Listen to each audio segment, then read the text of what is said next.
You ever get tired of dating and too many questions, too much talking, or maybe it's not enough? Well, I decided to do something different. Um, Primitive, one would even say. Um, they told me that she's simple and genuine, so there's that. But tonight I'm meeting Glenna, or Glena, I believe it was pronounced. She's a Neanderthal, and this is my date with the Neanderthal Woman by David Galef, and this is how it all began. So,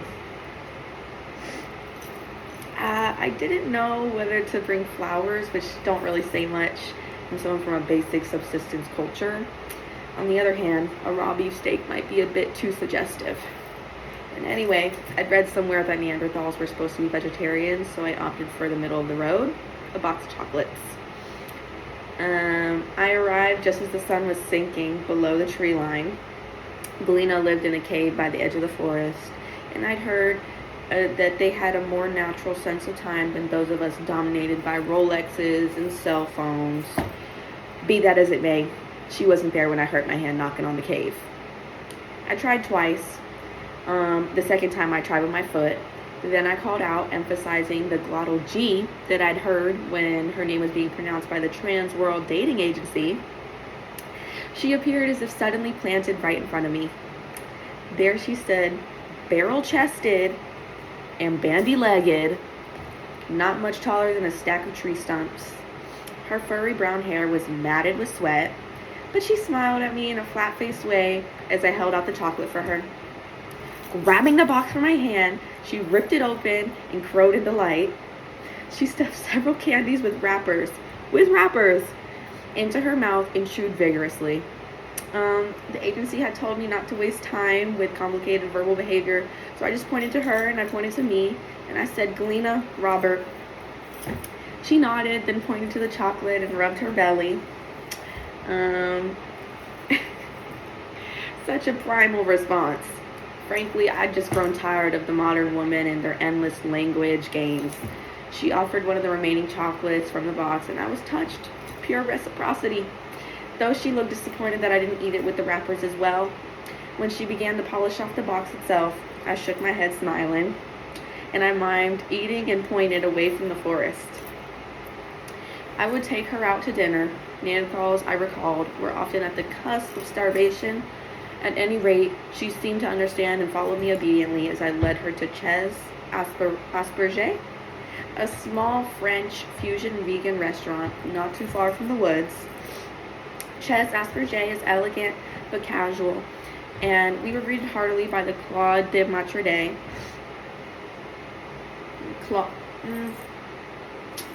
By Claude de Maître. And I may have misinterpreted those raised Gaelic eyebrows. I didn't know that the place had a dress code.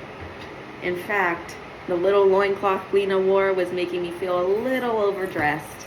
Anyway, the situation was fixed with a borrowed jacket, which Glena chose to wear charmingly asymmetrically.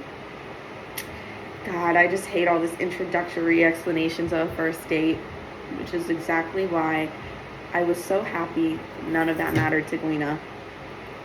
With an easy familiarity as if she'd known me for years, she spread her arms across the table and scooped up half of the mashed lentil dip.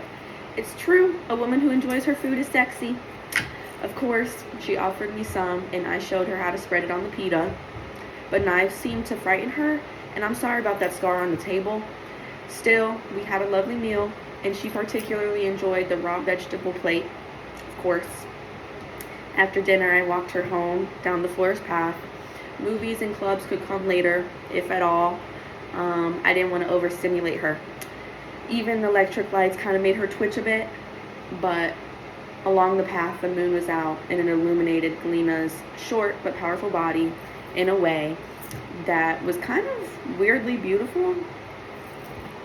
When I reached for her hand, at first, she jerked it back, but different cultures have different intimacy rights.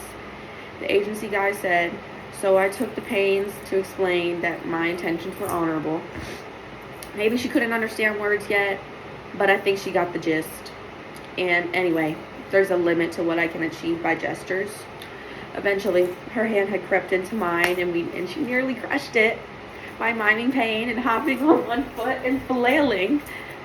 It made her laugh, and a sense of humor is very important in a relationship. We paused at the entrance of her cave. She smiled.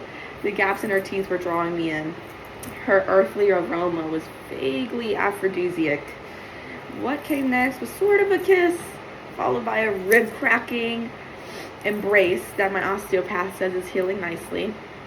Soon after, she retreated to her cave. Still, whenever I think about it, I feel twinges. Man, what a woman. I'd like to invite her out this weekend, but I can't email her. So maybe I'll just drop by and accidentally on purpose with a bouquet of broccoli. Yes, I know all the objections. Some couples are separated by decades, but we're separated by millennia. I like rock music and she likes the music of rocks. I'm modern, Cro-Magnon, and she's Neanderthal. But I think we can work out our differences if we try.